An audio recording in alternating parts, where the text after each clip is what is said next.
Hi, I'm Karl. I work at Asana on our client infrastructure team. And I'm going to talk about a type of reactivity bug that can occur when you use both render props and PureComponent together.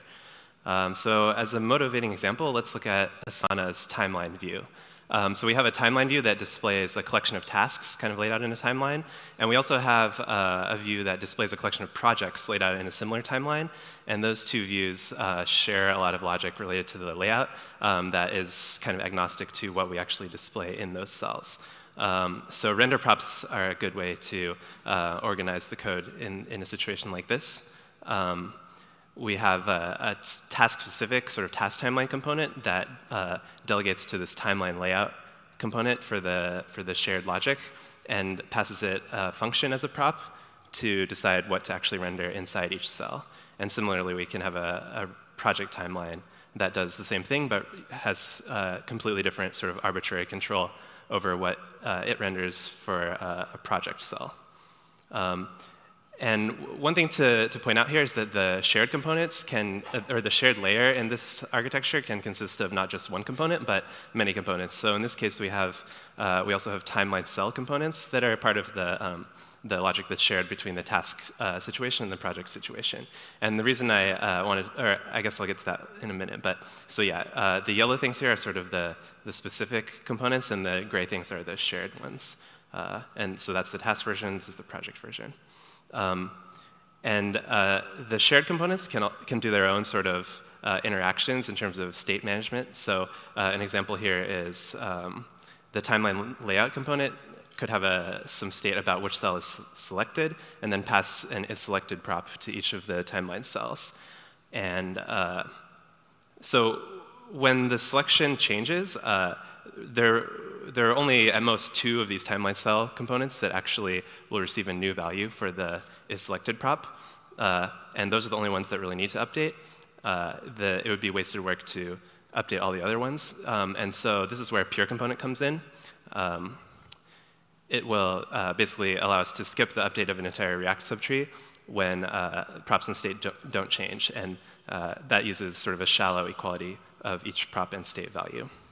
So we can implement TimelineCell by extending PureComponent, and that allows us to make that situation more efficient, which is actually something that came up at Asana as a big performance win that was important for us. So the problem that can arise is when the component up at the top level, in this case task timeline, needs to make use of props and state inside the render callback function that it's passing down as a prop. And this is actually a useful pattern. It's not something we want to disallow. And we also, for the reasons I just mentioned, we don't want to just make it so that components that take render props are not allowed to implement PureComponent. That's useful as well. So how do we solve this? Or actually, let me describe the problem a little bit more. So in this example, we're closing over sort of the project name prop in our render function, in the render item callback.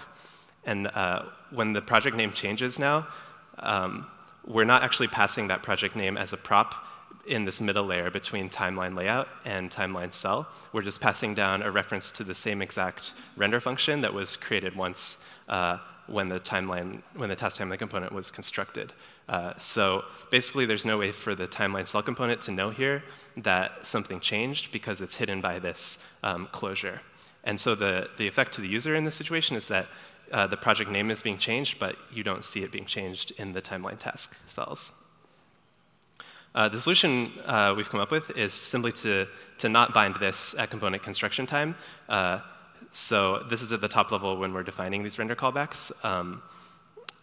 Instead of using this arrow function expression at the class level, which makes it evaluated at construction time, we just use a normal method and use the arrow function expression during render. So why does this work? Basically, it means that whenever some application state changes that affects the props and state of our top-level task timeline component, we want our render callback function to be guaranteed to rerun. And that happens because